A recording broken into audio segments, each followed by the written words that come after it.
A man can have anything if he is willing to sacrifice.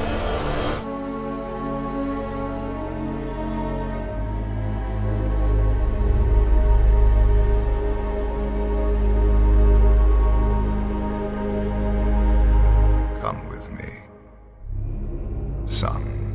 Comme vous l'avez vu dans l'intro, la vidéo d'aujourd'hui sera une star bio sur l'empereur Valkorion.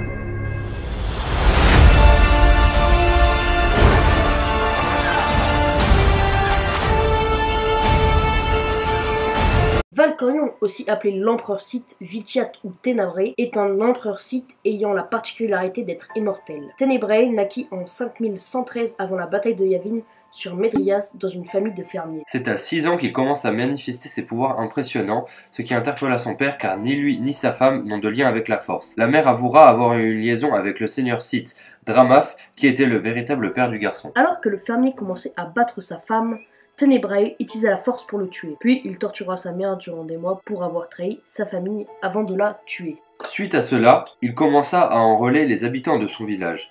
Le seigneur Sith Dramaf entendait à ce moment des rumeurs à propos de Tenebrae, mais cela se passait loin de sa sombre demeure. Dans les 4 années qui suivirent, l'influence de Tenebrae et sa réputation étaient telles qu'il était à la sorte d'une armée de partisans, que ce soit des fanatiques ou des individus effrayés par le pouvoir du jeune garçon. Il régnait sans partage et avec violence, tuant, torturant et exécutant en place publique les récalcitrants. Se nourrissant de leur souffrance, à ce moment-là, Dramaf décida alors d'enquêter sur ce mystérieux leader Sith afin de déterminer s'il devait faire de lui un serviteur ou le tuer. Mais Tenebrae était bien plus puissant que Dramaf le supposait et parvint à vaincre son père biologique.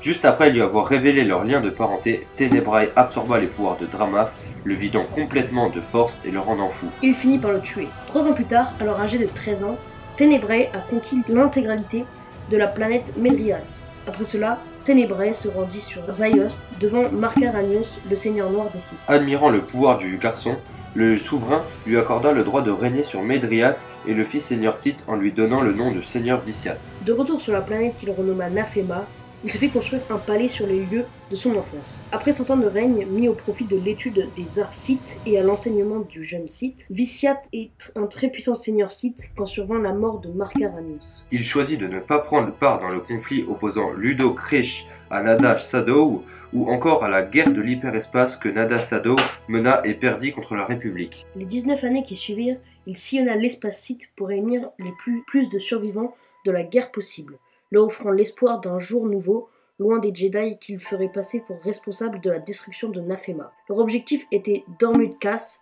une antique colonie Sith. Petit à petit, le nouvel empereur était vu comme une sorte de dieu et les Sith faisaient preuve de ferveur à reconstruire leur civilisation sous sa direction. S'il apparaissait d'abord souvent, il commençait à s'isoler de plus en plus dans le palais impérial. Il ne tarda pas à créer le Conseil Noir, un groupe de 12 seigneurs Sith dont le rôle était de gouverner l'Empire. À mesure que le Conseil Noir prenait de plus en plus d'importance, Vitiate, lui, se fit plus discret. En secret, Vitiate sélectionna 12 Sith au sang pur et sensible à la force afin d'en faire son bras droit. Les 12 Sith donnèrent une partie de leur espérance de vie en échange d'un pouvoir conséquent. Les années qui suivirent, Vitiate les passe à étudier les mystères de la force. Il va notamment créer un nexus de force dans un temple noir, en absorbant la connaissance et les énergies des esprits enterrés sous le temple. 2 ans plus tard, les guerres mandaloriennes commencèrent et ne s'arrêteront que 16 ans plus tard grâce à l'intervention du Jedi nommé Revan et son ami Malak. Durant ce laps de temps, Revan et Malak avaient visité des ruines Sith sur Korriban et Malachor-5, attirant l'attention de l'Empire qui souhaitait que les 2 hommes viennent à lui. En effet, les 2 Jedi seront attirés jusqu'à Vitiate qui les corrompra en usant de son pouvoir et les retournera contre la République afin de l'affaiblir en vue d'une invasion.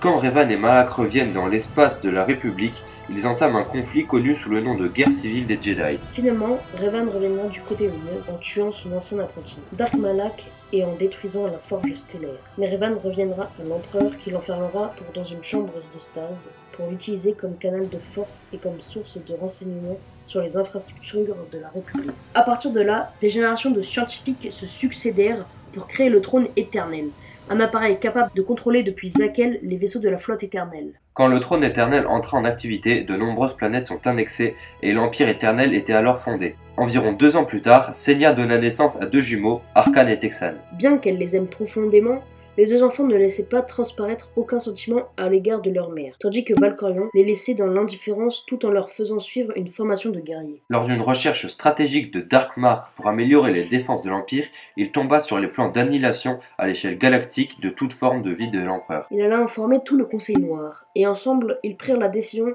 de retirer tous les pouvoirs d'influencer sur l'Empire à Tenebrae s'il venait à revenir. Ensemble, ils conquirent plusieurs planètes comme Korriban, qui fut ravagée où Arcane perdit son bras gauche et la moitié de son visage. À leur retour sur Zarkel, victorieux, les frères jumeaux n'eurent pour seule récompense que de voir leur père leur tourner le dos. Ce mépris éveilla une colère longtemps refoulée chez Arcane et il tenta d'assassiner son père. Texan s'interposa et Arcane de rage tua son frère.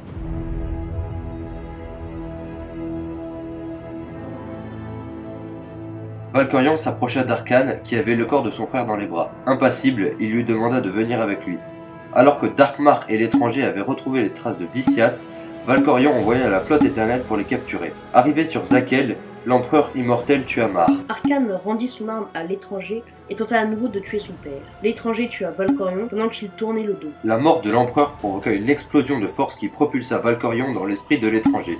Dans l'esprit de l'étranger, Valkorion lui proposa plusieurs fois de l'aider contre Arcane et l'Empire éternel. Alors que l'alliance créée par l'étranger devenait de plus en plus influente, l'ancien empereur du mal refit son apparition et plongea l'esprit de l'alliance du chef à la croisée des chemins entre les visions et les menaces extérieures. Il l'affronta et donna à l'étranger une petite aide du côté obscur, qui pourrait lui être utile lors de l'affrontement avec Arcane, sans pourtant en dire l'usage. Arrivé au trône, Valkorion révéla la raison véritable de sa présence. Depuis le début, l'empereur immortel n'était présent que pour reprendre le trône éternel et transformer l'étranger en un réceptacle de puissance, un être digne de rester sur l'empire éternel. Convaincu de sa victoire totale, il tenta de détruire l'esprit de son hôte pour prendre le contrôle du corps. L'étranger parvint à survivre en prenant la même forme que Valkorion dans son âme. Valkorion se retrouva paralysé, incapable d'attaquer.